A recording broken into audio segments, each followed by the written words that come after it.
Russell and Chamberlain, they play each other 10, 12 times a year, maybe 15. They were always there, and it was just electric. That 77 championship series between Portland and Philadelphia was a perfect contrast. The individualism, the showmanship of the 76ers, and the quiet, reserved teamwork of the Portland Trailblazers. I didn't fear anybody, but I feared Larry because I knew his will to win was just as high as mine. Each and every game that we played against Detroit, we considered a war. We had a lot of fights with them. We always won them.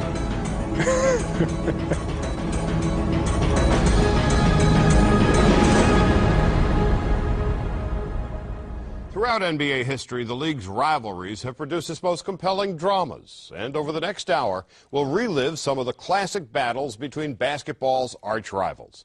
We'll look back at the memorable matchups, not only between teams like the Bulls and Pistons, but also between players, including Larry Bird and Magic Johnson.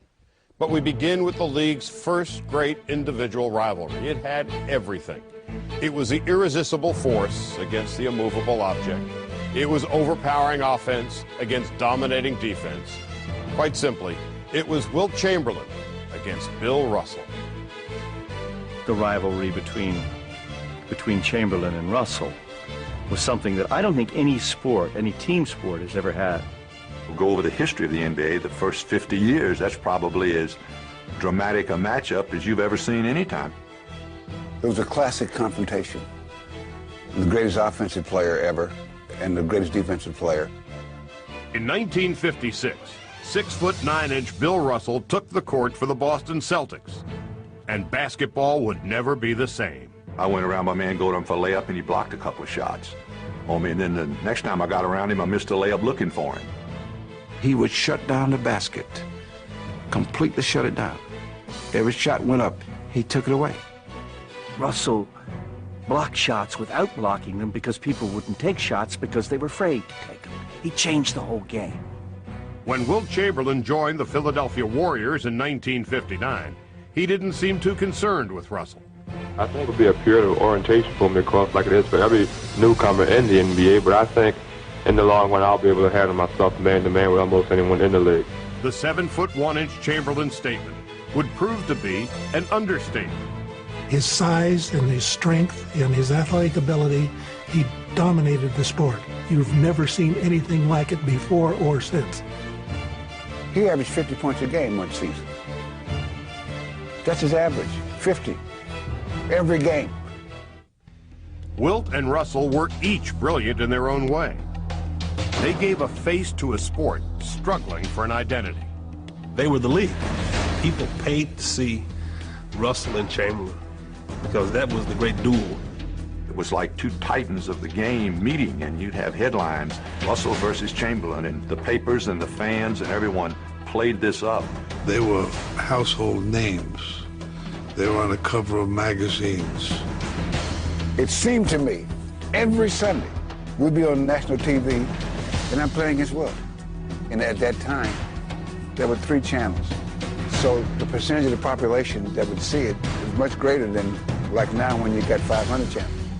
But as they began to wage their battles on the court, they became friends when they stepped off it. He'd come to my house at Thanksgiving, and he'd bring Sam Jones and Casey Jones, and they'd have dinner. My mother would cook them dinner, and then Bill would go up to my bed and fall asleep. When he'd come back down, my mother would say, "Now, William, you take it easy on my son tonight." They'd go out there and they'd beat us, instead. And then, my mother would say, "Bring on, invite him to dinner no more." No more. But the same thing, we used to go to Boston. We were very, very, very, very close.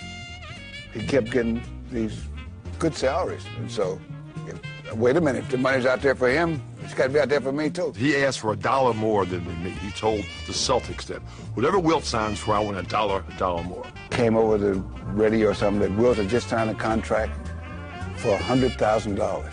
When we heard this, I was talking to Red Auerbach, and we were talking about my contract for the next year.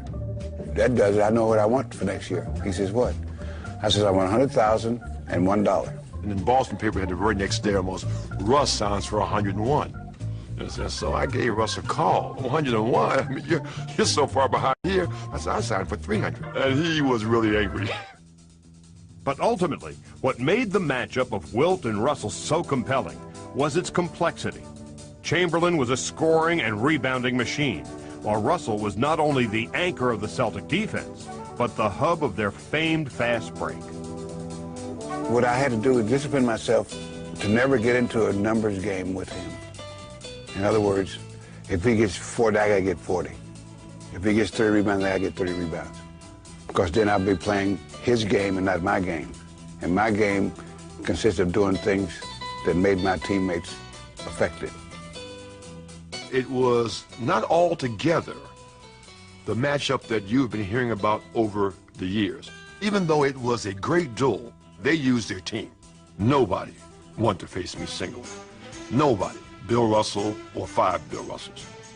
Russell was part of the team, inbred into the team, woven into the team more than anybody else that I've ever known, ever in any sport whatsoever. Chamberlain, he didn't understand the subtleties of the game in the way that Russell did, but he was such an overpowering physical figure that he could rule the game. In each of Wilt Chamberlain's first 5 years in the league, Bill Russell's Celtics won the championship. And in 3 of those seasons, they eliminated Wilt's Warriors from the playoffs. But Russell's titles only added to the debate about which player was better. Boston mythology holds that Russell could control Wilt. He would hold Wilt in check for 3 periods, and then with the game safely stowed away, Russell could allow Wilt to go dunk up a storm in the 4th quarter, grab some rebounds, come out with a statistical edge, and go away thinking he had outplayed Russell while Russell had won the game. The basic Chamberlain viewpoint was that Russell always had the better team, always had the better teammates, and that had Wilt been given Russell's teammates, Wilt would have won the titles that Russell won. The 7th game of the 1965 Eastern Division Finals between the Celtics and Wilt's new team, the Philadelphia 76ers, seemed to confirm the Chamberlain perspective. I scored the last 10 points. We were behind. I scored 10 points, and we had a few seconds to go, and we were about ready to dethrone them. The Celtics are leading 110 to 109. There are 5 seconds left. We got a 1-point lead, and we eyeball out of bounds. I did not trust anybody else to take it out but me. I wanted to take it out because I'd make sure that I could make a good pass. Now Russell he loses the ball off the support. Russell lost the ball off the support, and the ball goes to Philadelphia. We go, and all I could say was, guys, we got to do something. Greer is putting the ball on a play. He gets it out deep, and Havlicek steals it over to Sam Jones. Havlicek stole the ball. It's all over. It's all over. Havlicek steals the ball. I said, Havlicek, how lucky can you be? Bill Russell wants to grab Havlicek. He hugs him. He squeezes John Havlicek. Wilt was a Paul Bunyan figure, mythic in what he could personally do, but then every year he would get chopped down by Russell. And when that would happen, it would cause people to think that maybe Wilt was suspect. As this competition grew, they grew apart. They became kind of bitter enemies. The sports writers in the game itself pitted them against each other for so long that they started taking it personally, and it just destroyed a friendship. In 1966, Chamberlain again lost to Russell in the playoffs. But in 1967, Wilt's Sixers recorded the greatest regular season of their time. For Wilt, however, there was only one goal. When we played Boston, he would get irritated. And you know that he wanted to beat Russell. It wasn't about beating the Celtics. He wanted to beat Russell. And until that happened, you know, he wasn't a complete player. Wilt would finally get his revenge as the Sixers steamrolled the Celtics in the playoffs on their way to the title. Now the Celtics on the brink of defeat for the first time since 1956. Gamely trying, but they did not have it here in the second half. No one could say that, hey, someone with a lucky shot, whatever. I mean, we were the best team out there. We were better than anybody any year. Wilt now seemed on the verge of creating a dynasty of his own, as the Sixers led Russell's Celtics 3-1 in the 1968 playoffs. I can remember standing up before that 5th game and looking down at the Celtics practicing, and Auerbach talked about Russell in the past tense, how great he was. I don't want you to forget how good he was, Frank. It was over as far as they were concerned. And they went out and they won that game. They went back to Boston, and they won there, and Russell came back, and in the final game, the 7th game, Wilt didn't take a shot in like the last half of the game. It just began to crumble.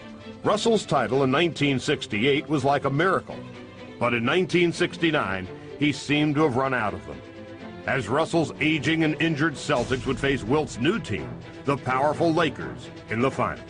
With guys like Jerry West and Elgin Baylor, I feel very, very happy that I've been traded to a team that I believe may stand a chance to go down the record as one of the best teams in basketball ever.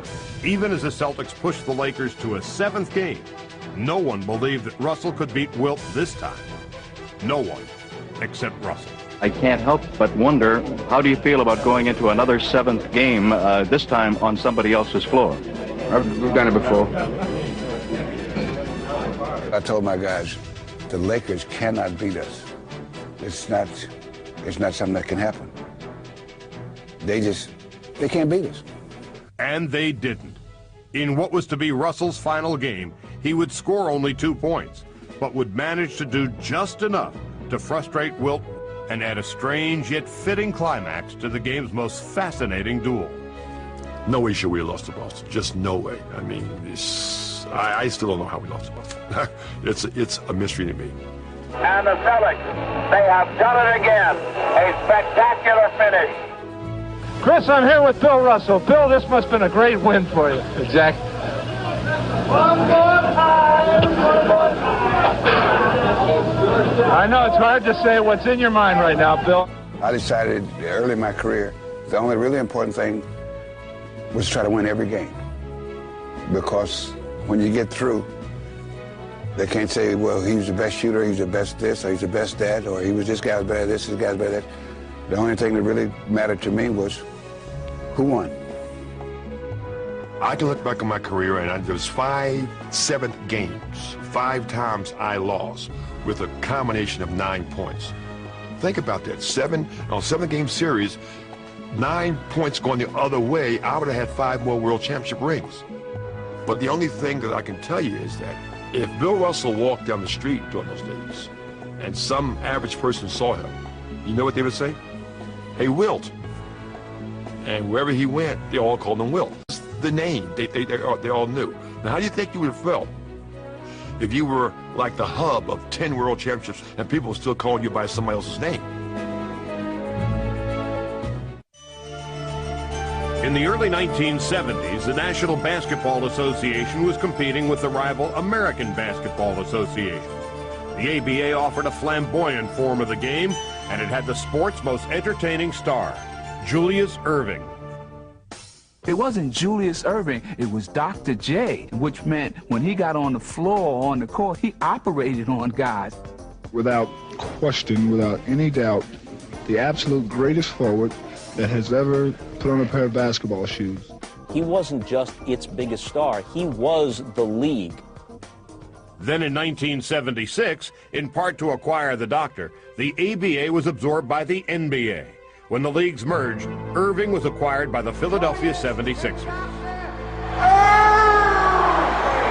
Erving joined a 76er team that was as wild as he was.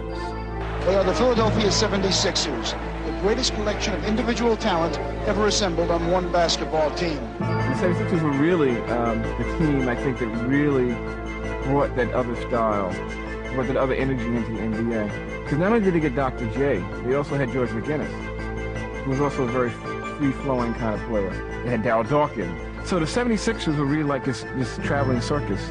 I had the rub roaster, the bun toaster, the turbo sexophonic delight dunk, which you go up, swivel your hips a little bit for the girls. People used to get mad, and this is no lie. People used to get mad when they missed our layup line. Before the game, this is warm-up, before the games. We were doing some crazy things. As the Sixers' popularity began to spread, they acquired a national following. Every city he went to was a sellout.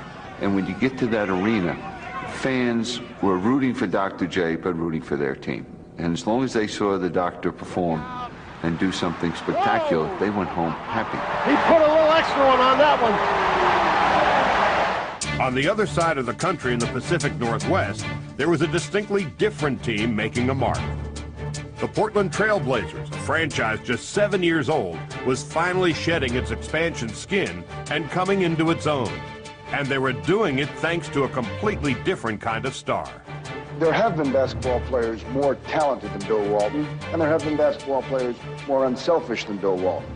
But there has never been a player so talented and so unselfish. And the Blazers perfectly mirrored their counterculture center. We had an incredibly intelligent team that loved to pass the ball and really had no ego problems on the team in terms of who got the statistics, who got the recognition in the paper. Portland would manage to upset their way through the Western Conference playoffs. And when they arrived at the NBA Finals, they met their polar opposite, the Philadelphia 76ers. That 77 championship series between Portland and Philadelphia was a perfect contrast in all the different elements in society and culture that were going on. The individualism, the showmanship of the 76ers, and the quiet, reserved teamwork of the Portland Trail Blazers. Portland against Philadelphia was more than just a clash of styles. It was a difference of philosophies. I thought this was a moral war of a team that played the game right against a team that represented every evil that we then knew possible in sport. Portland, with the Sir Galahads, Walton, all these guys cutting off Walton. I thought it was essential that Portland win to save Western civilization. But the Blazers were again huge underdogs, and right from the opening tip in Game 1, it seemed like Philly's freewheeling style would prevail. Tip goes to McGinnis, quickly to the doctor. Well, that's one way to start a ball game. Bill Walton, those guys, I know they was looking at him like, could you believe this? In the first two games, the 76ers would overwhelm the Blazers. There is Davis. Six came from behind the block. Collins back. Collins off now. Dawkins. The whole Philadelphia 76er, the whole aura surrounding them was one of intimidation. Intimidation in terms of they had so many athletic players who could do so many things. Although the 76ers won both games, something significant occurred at the end of Game 2. Inside. Dawkins just yanks Gross down to the ground and jumps back up. Richie Powers is pushing Ramsey away. And now Harold Dawkins and Maurice Lucas. Somebody do something. Lucas stood up to Dawkins. Dawkins didn't want any part of Maurice. Lucas comes to the aid of Bobby Gross and is our strong person, our intimidator, and absolutely did not back down from a guy who was physically bigger than Dawkins. In one bold move, Maurice Lucas, although he didn't change the score, changed the complexion of the series. Instead of being intimidated now, we were angry and we were ready to fight back. But the fight not only boosted Portland's spirits, it demoralized the 76ers.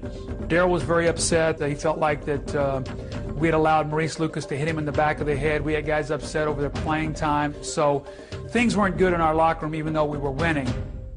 The series shifted to Portland, and soon too with the momentum, as the Blazers began to play their game. What's it to Walton? What a pass by Swarzig. Blocked. Walton. Picked up by Lucas. Down to Johnny Davis. Drives the middle. Look at him go. I thought that they dissected us pretty good. They broke us down. They found out where our weak links was, and they continued to attack us. 9:30 to go. Walton on the lob. Oh, he got it in. And Walton would make sure the Blazers would even the series up at 2. What a sequence for the Blazers. Walton again. Twice in the basket. I can't believe that first play. The performance of the Trailblazers was probably the best team basketball that I had ever been around. Back in Philly, the Blazers kept their 5-man onslaught going. Top of the screen, and Walton rolled off the pick beautifully.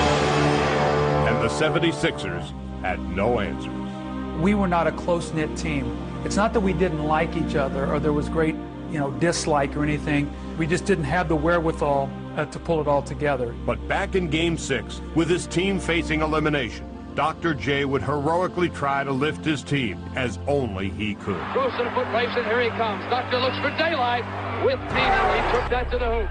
Portland would effectively answer in the only way they knew how. The ultimate skill, the greatest skill, is to make the other guys the star. And I think that's what everybody on that great Blazer team did, was try to figure out how they could help their teammates. Portland's group effort would give them a late lead, but Philadelphia had the ball and one last chance to come together. Went into the huddle. Talking about who's going to take the last shot. We're down 2 points. There were 3 guys on the team who were looking for the last shot, and I wasn't one of them. Here we go, the inbound of McGinnis. Drive, stop, pump, shoot, short, no good, and the game is over! The Portland Trailblazers have won the World Championship. The rivalry between Philadelphia and Portland would last only 1 year, but their clash so perfectly epitomized the battle of style versus substance that it remains one of the most vivid in sports history. I've never coached a better player, I've never coached a better competitor, and I've never coached a better person than Bill Walton.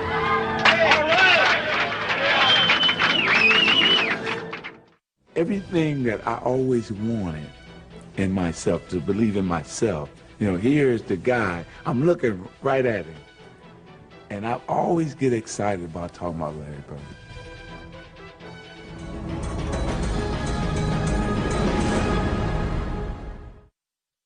Larry Bird said that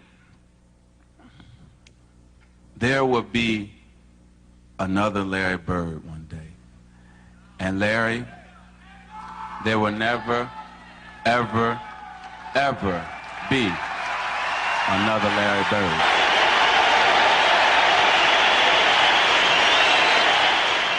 The origin of the storied NBA rivalry of the Boston Celtics' Larry Bird and the Los Angeles Lakers' Magic Johnson can be traced to the 1979 NCAA title game, where Magic's Michigan State team defeated Bird's Indiana State team in one of college basketball's most celebrated finals.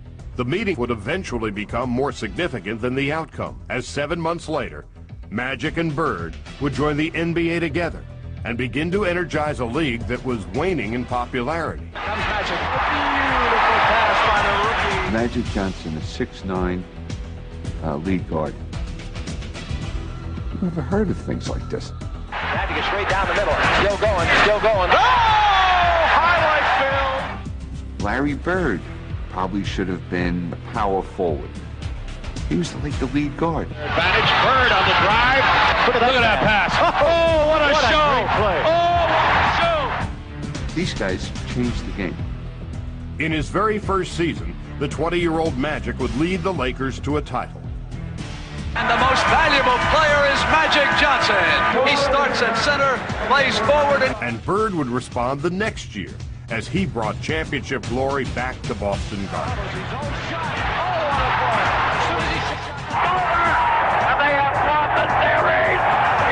It all seemed like fate.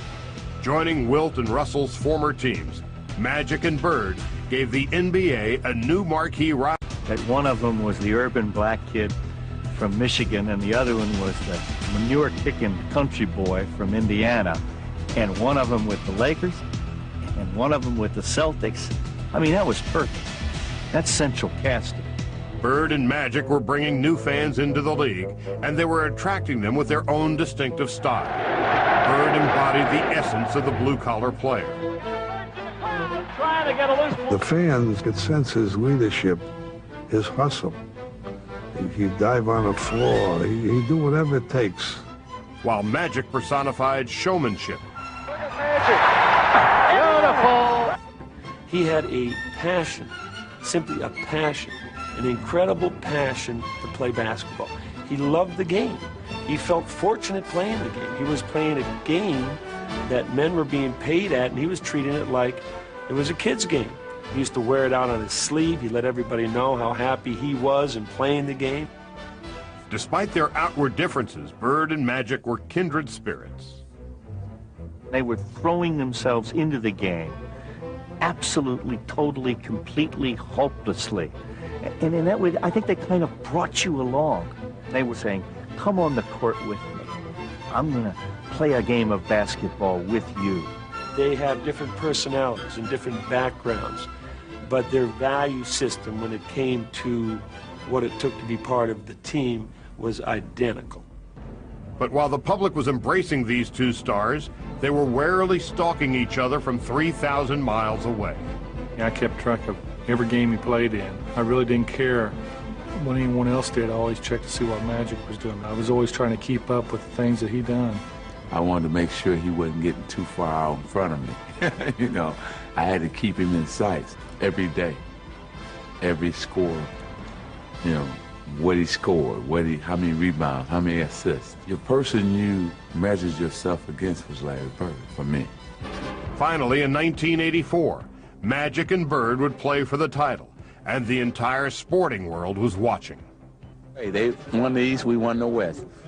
So it's like everybody just get ready, sit back, and let's enjoy it. Magic and the Lakers would capture 2 of the first 3 games. They're running the Celtics off the Boston Garden court. And it looked as if they would run away with the series. This has to be one of the most decisive routes in championship game history. But the usually quiet Bird would issue a bold response. You know, we got some great players on this team, but we don't have the players with the heart sometimes that we need. And today, when you see Magic slapping high fives and guys going behind their back and shooting layups on us all day long, it seems that somebody would try to put a stop to it. And until we get our hearts where they belong, we're in trouble. In lines the next day was Celtics play like sissies, because like what Larry said. And it was like the most incredible thing, because we saw that article, and it was like we couldn't wait to get back. Here's Kareem, outlet to Worthy, Rambit. And you knew this was going to happen. You could see it coming. I was the leader of the Boston Celtics, and I knew that. My teammates knew that. So they was looking for direction, and that's what I tried to give them. Led by Bird, the Celtics would push their way back into the series. Here's Magic, off the mark. Lakers had several chances, and here's Larry Bird chucking down the court.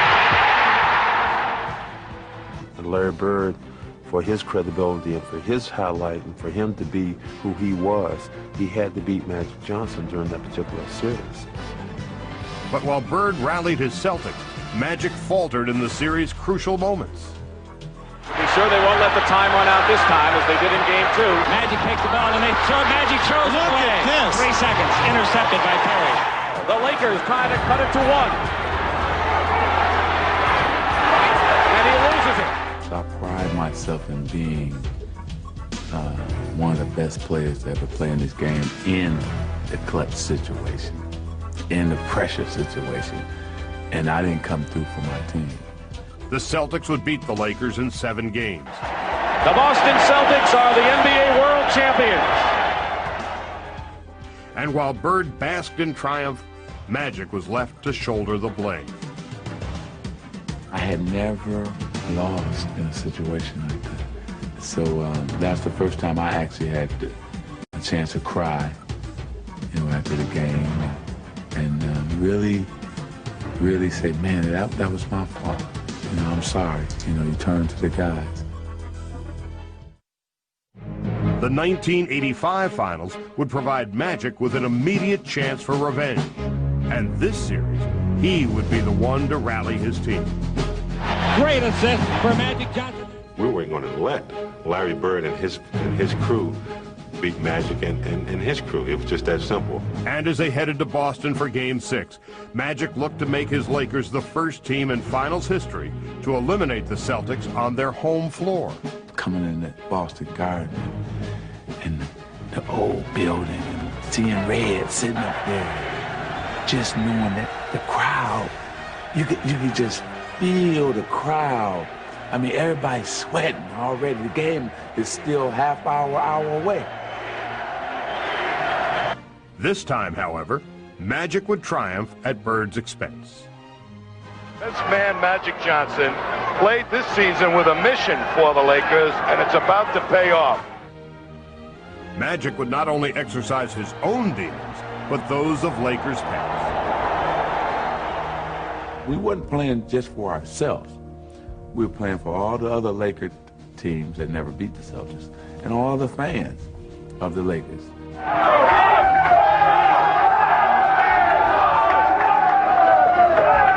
What do you think the differences were this time around for this team, Magic? We didn't make the mistakes. They came back, but we held them off every time. Does America believe in magic? You bet we do. Bird and Magic had taken a rivalry of the 60s, added the showmanship of the 70s, and created one of the most magnetic duels in sports history. It was almost surreal because we were in the middle of this great tug of war, and you really didn't have an idea who was going to win. Okay, can we proclaim Larry Bird the greatest player of all time? Okay, I wrote that story in 85, 86. Then we all watched Magic in 86, 87. Well, should we rewrite that now? Yeah, I think I probably wrote that story too. Each season, Bird and Magic seemed to push each other to new heights. In 1986, Bird won his third consecutive MVP and the title. In 87, Magic would be named the most valuable player, and he would face Bird in the finals one last time. When we caught them in '87, we knew they were hurt. We were younger, and we had a little bit more firepower. But they still had Larry Bird. In some ways, Bird was never more heroic, as he desperately fought to keep his Celtics in the series. In the pivotal fourth game, trailing 2-1, he would give Boston the slimmest of leads with time running out. Larry Bird with a big three-point bomb. They up one. Coach Riley called to play for Kareem. And I got it, and Kel McHale basically switched out. I saw that Magic was going to, take the last shot. I could see it in his eyes. I could see him saying, like, this is not happening. And so I got to go. 5 seconds to go. Magic with a hook shot. Scores with 2. And the Celtics trail by 1. It was almost over. I mean, we had one last shot. We had 1 second on the clock, and I got enough room to get it off, and I thought it was in. Bird fires it. And the Lakers have won. In essence, Bird's final miss gave the title to Magic and marked the end to their rivalry. But it seemed to only enhance the respect they had gained for each other. Magic's just a great basketball player. He's the best I've ever seen, Unbelievable. I don't know what to say. Everything that I always wanted in myself, to believe in myself, here's the guy, I'm looking right at him. And I always get excited about talking about Larry Bird. Between them, Bird and Magic would capture 8 titles, and at least one of them would appear in every final during the 80s. But the decade-long battle that they waged would ultimately unite them. They played not just to focus the spotlight on them, but to raise the level of the game. I think they both understood that, valued it, and pursued it their entire careers, and they could not have gotten it to the level that each did without the other. And last but not least, this is mine, and I signed it to you, to the greatest basketball player ever, but more important, a friend forever. And I appreciate that.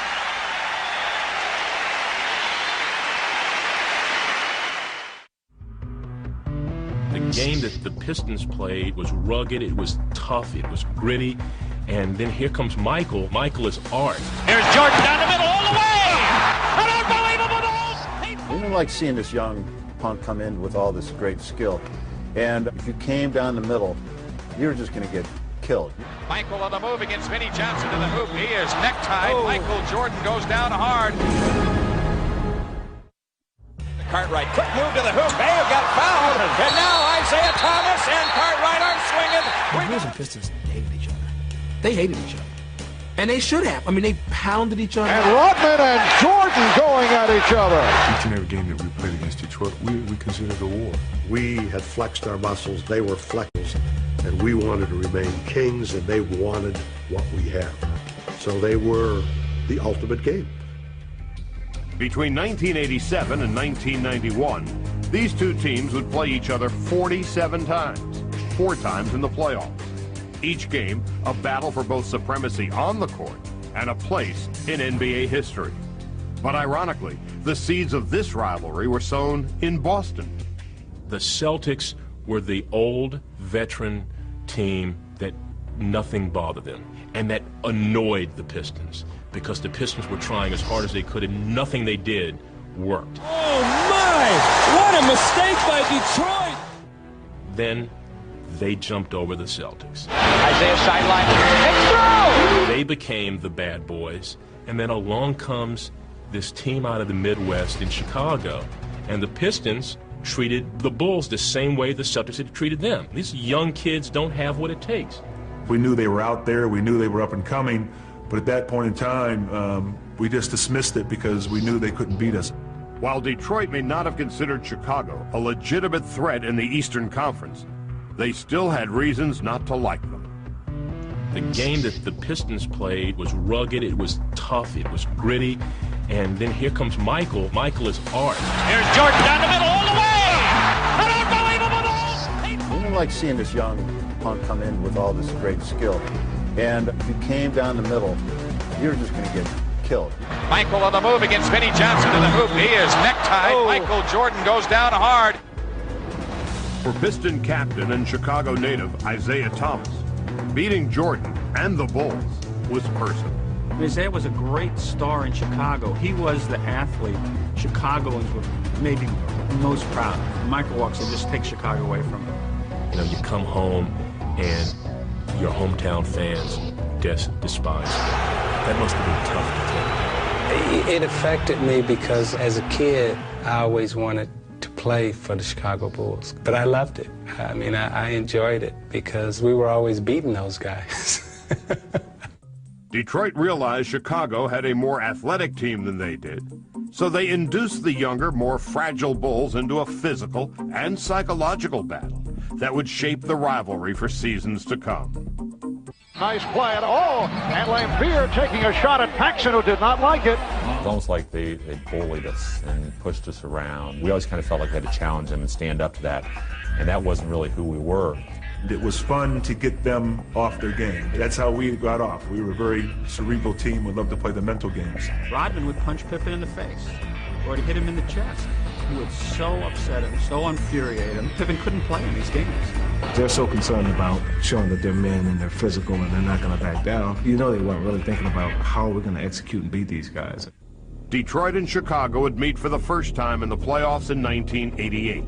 And the Pistons were determined to make sure the Bulls and the league's newly crowned MVP knew who ruled the Eastern Conference. On the switch, Jordan clobbered, and the Pistons want to make Jordan pay. Detroit's game may have lacked artistry, but it was effective, and they dismissed the Bulls in 5 games. And the Pistons have now a return trip ticket to the Eastern Conference Finals. The 1988 series, however, was merely a prelude of things to come. In 1989, Michael Jordan would lead the league in scoring for the 3rd straight year, and he would lead Chicago on a remarkable run to their first Eastern Conference Finals. Hey, the Bulls win! They win! But waiting for Chicago were their old friends, who had a new twist in their plans to stop Jordan and the Bulls. He's the focal point of everything they do, so let's just break down what they do, and then let's give them different looks. So Chuck says, yeah, you know, let's make a set of rules just for this guy. The set of rules came to be known as the Jordan Rule, and the Pistons considered them classified information. Jordan rule? The Jordan rules. Is that something you guys made up? You know what? The Jordan rules was just a whole lot of help. Jordan over 4 players, and Sally came away with it. The rules were more than defensive schemes, however. They were part of a grander psychological plan. They always played into that. Michael wanted to do it all. Michael tried to score it all and played it against him. I mean, he was like a warrior that said, all right, they got three people, I'll take the ball. My ego was big. I don't want the team to seem like they can dominate, but dominate us as a team.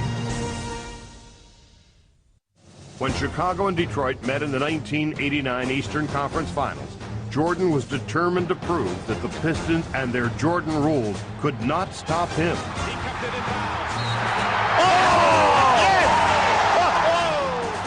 But it was Detroit's team defense and the Piston guards who imposed their will on the series. Again, it's the dirty work. Detroit wants it more at this point.